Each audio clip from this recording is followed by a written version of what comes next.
नमस्ते दोस्तों, आप सबका बहुत बहुत स्वागत है आज की इस वीडियो में। ये डिज्नी प्लस हॉटस्टार वर्सेस जियो की सीरीज का पार्ट 2 वीडियो है। अगर आपने पार्ट 1 वीडियो नहीं देखी हो तो प्लीज वो वीडियो जाके देखना ताकि आपको पूरी बैकग्राउंड स्टोरी क्लियर हो।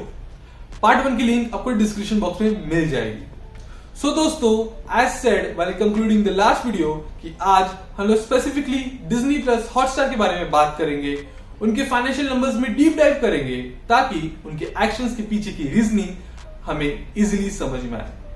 क्योंकि दोस्तों, लोग झूठ बोल सकते हैं लेकिन डेटा झूठ नहीं बोल सकता till the time it's not manipulated. लेकिन आगे बढ़ने से पहले आप सबसे एक गुजारिश है कि अगर आपने मेरे चैनल को सब्सक्राइब नहीं किया हो तो प्लीज मेरे चैनल को सब्सक्राइब कर लेना एंड मेरी वीडियोस पसंद आती है तो मेरी वीडियोस को लाइक भी कर देना, अपने दोस्तों के साथ शेयर भी कर देना एंड कोई भी सजेशन हो, लिटरली कोई भी सजेशन, तो please feel free to use the comment box. Let's start. Chapter 1 Disney plus Hotstar के इंडियन सब्सक्राइबर्स। आपके सामने एक कॉलम चार्ट होगा। इसमें आपको क्लियरली दिख जाएगा जो भी हमने लास्ट वीडियो में बात की थी अबाउट जियो's आईपीएल मूव, उसका direct hit Disney plus Hotstar के पेड सब्सक्राइबर्स पे हुआ है। इस चार्ट में जो क्वार्टर्स है, फॉर योर इंफॉर्मेशन, ये फाइनेंशियल ईयर के अकॉर्डिंग क्वार्टर्स नहीं है, ये कैलेंडर पीरियड के अकॉर्डिंग क्वार्टर्स है। सो जो Q2 2022 एंड Q3 2022 है ना, वो पीक बनते हुए दिखा रहे हैं। एंड अगर आप न्यूज को ट्रैक करोगे, इट्स इन दिस क्वार्टर जब आईपीएल के मीडिया राइट्स फॉर 2023 टू 2027 बिके थे एंड वो डिज्नी प्लस हॉटस्टार जियो को हार गया था। आफ्टर दैट जो Disney plus Hotstar cricket and specially IPL के बलबूते पे Q4 2020 से ग्रोथ दिखाया जा रहा है, उसने पहली बार सिग्निफिकेंट डिक्लाइन दिखाया। एंड वो ना सिर्फ एक क्वार्टर के लिए था बल्कि उसके बाद से कोई सिग्निफिकेंट रिकवरी ही नहीं आई। हालत इतनी खराब है कि डिज्नी प्लस हॉटस्टार ने 2 करोड़ 37 लाख सब्सक्राइबर्स लूज किए इन जस्ट अ ईयर। अगर परसेंटेज में बताओ तो पीक से रीसेंट क्वार्टरली फाइलिंग के अकॉर्डिंग डिज्नी प्लस हॉटस्टार ने उनके ऑलमोस्ट 40% सब्सक्राइबर्स लूज किए एंड एनालिस्ट इसमें कोई स्लो डाउन नहीं देख रहे। According to them, Disney plus Hotstar थोड़े और सब्सक्राइबर्स इंडिया में लूज कर सकता है।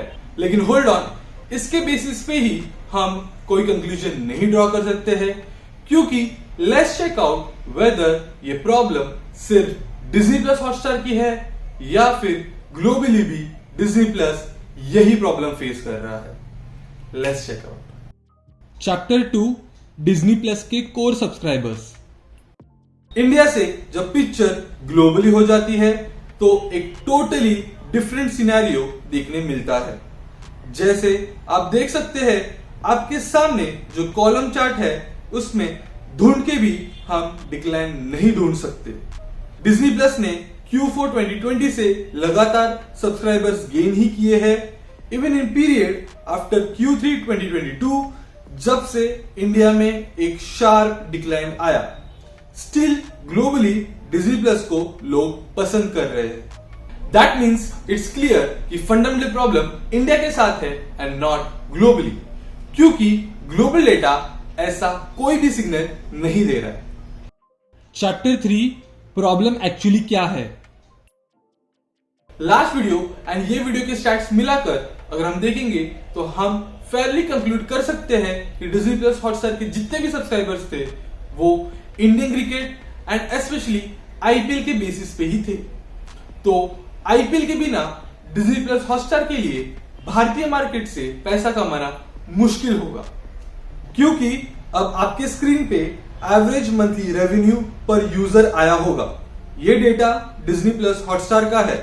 टू बी ऑनेस्ट, अगर किसी ने मेरी लास्ट वीडियो एंड ये वीडियो भी नहीं देखी होगी और वो सिर्फ आईपीएल का फैन होगा एंड उसके सामने अगर मैं ये चार्ट रख दूं तो कोई भी, लिटरली कोई भी आइडेंटिफाई कर लेगा कि जो कॉलम हाईएस्ट है यानी $1 को टच कर रहे हैं वो आईपीएल का टाइम होगा।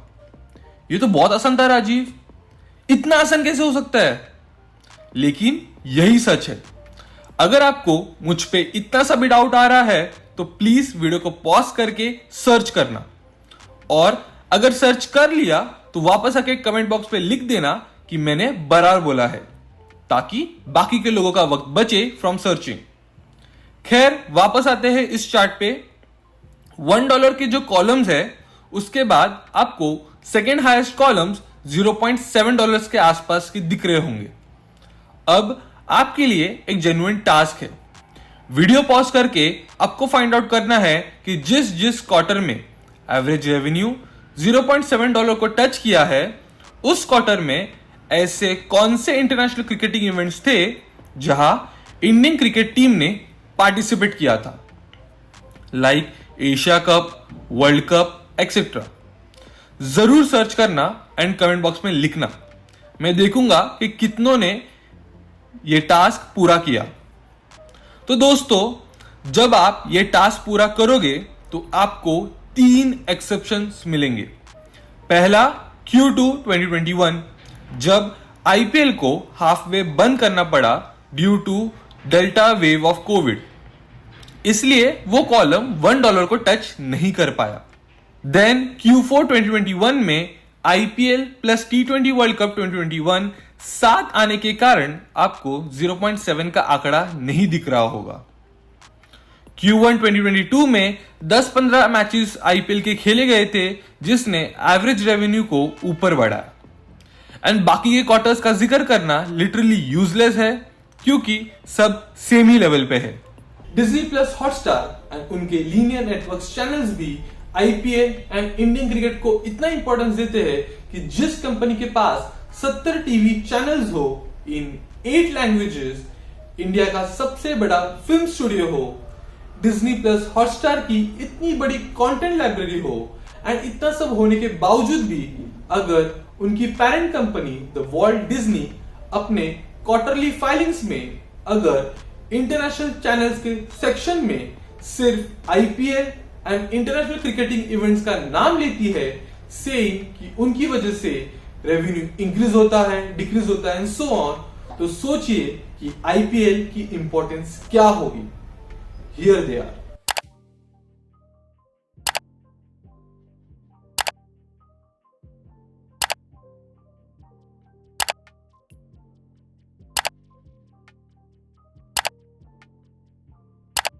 Chapter 4, Disney asset sale to Reliance. अब इतने सब केओस के बीच में और एक न्यूज आने लगी कि वॉल्ट डिज्नी अपने डिज्नी स्टार के कुछ एसेट्स बेच सकती है, एंड वो भी किसको? रिलायंस को, जिसमें टीवी नेटवर्क एंड हॉटस्टार शामिल थे। फिल्म स्टूडियो के ऊपर इतनी कुछ क्लैरिटी नहीं आई है, लेकिन टीवी नेटवर्क एंड हॉटस्टार के सेल के चर्चे काफी है। एंड बहुत लोगों के लिए ये मूव कुछ सरप्राइजिंग नहीं है, क्योंकि आईपीएल के जाने के बाद डिज्नी प्लस हॉटस्टार ने ट्रूली बहुत सफर किया है, and globally Disney cost cutting and profitability के गोल्स रख चुकी है, जिस वजह से it would be better for them to sell their loss making business. लेकिन यहां पे एक बहुत बड़ा क्वेश्चन अराइज होता है कि क्या दुनिया की सबसे बड़ी मीडिया कंपनी दुनिया के सबसे बड़े मार्केट से एग्जिट लेगी, और क्या ये स्टेप उनके लिए फीजिबल होगा, क्योंकि पहले से ही वो चाइना में अलाउड नहीं है, एंड अब इंडियन मार्केट से भी एग्जिट लेंगे तो उनकी ग्रोथ कहां से आएगी।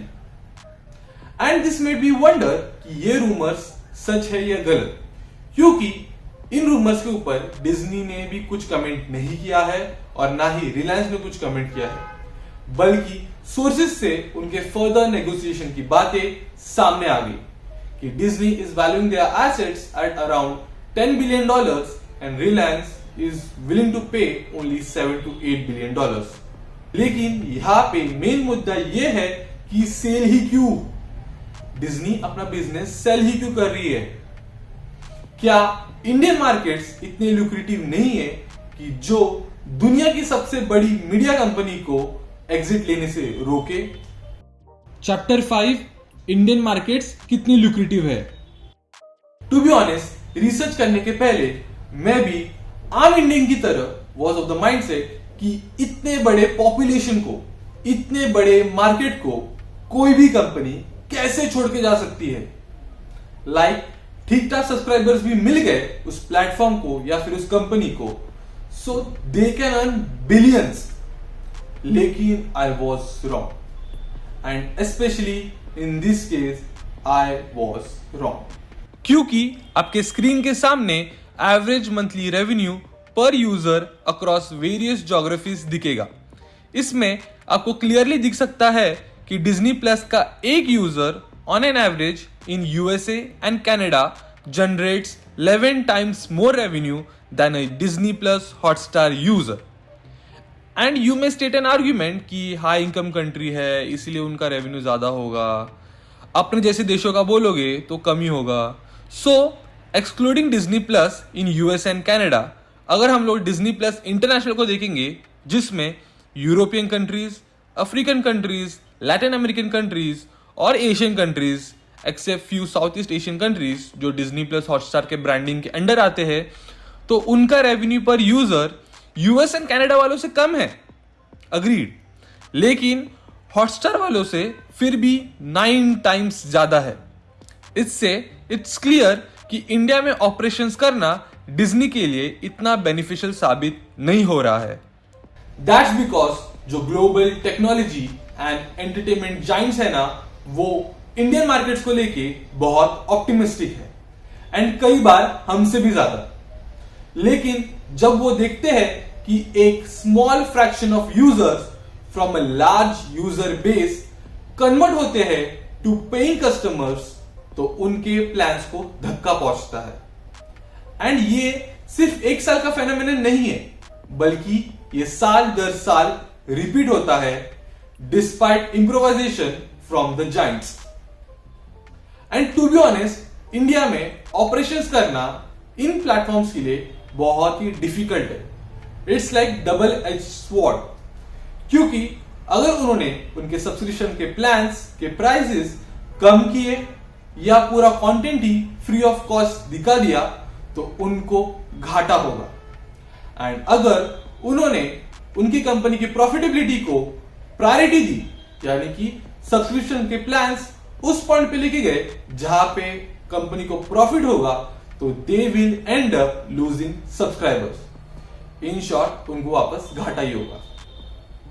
तो ये बिजनेस इंडिया में एक थिन मार्जिन वाला बिजनेस बन के रह गया है, जहां पे बैलेंस करना is necessary for survival. And Disney का यही balance with respect to Indian markets उड़ गया है। Next video. अब बैलेंस उड़ गया है तो इसका मतलब ये तो नहीं कि वापस नहीं कर सकते, एंड इसका मतलब ये भी नहीं होता है कि इंडियन मार्केट से टोटली एग्जिट मार लो, क्योंकि जब एक एक कर बाहर के ओटीटी प्लेयर्स इंडिया में एंट्री ले रहे हैं और आप जब एक ठीक ठाक साइज गेन करके इंडिया से एग्जिट ले रहे हैं, तो वापस री एंट्री की कॉस्ट बहुत महंगी होगी if you want to, and if not then जो अपॉर्चुनिटी कॉस्ट लगेगी by not having access to world's largest market, उसका तो क्या ही कहना। लेकिन जो कुछ भी हो, डिज्नी के लिए आगे का रास्ता बहुत ही क्रूशियल होने वाला है। तो डेफिनेटली हम अगले वीडियो में डिस्कस करेंगे कि डिज्नी का आगे का रास्ता क्या हो सकता है। क्या वो टोटली इंडियन मार्केट से एग्जिट लेंगे या फिर कोई बीच का रास्ता निकाला जा सकता है, देखते हैं।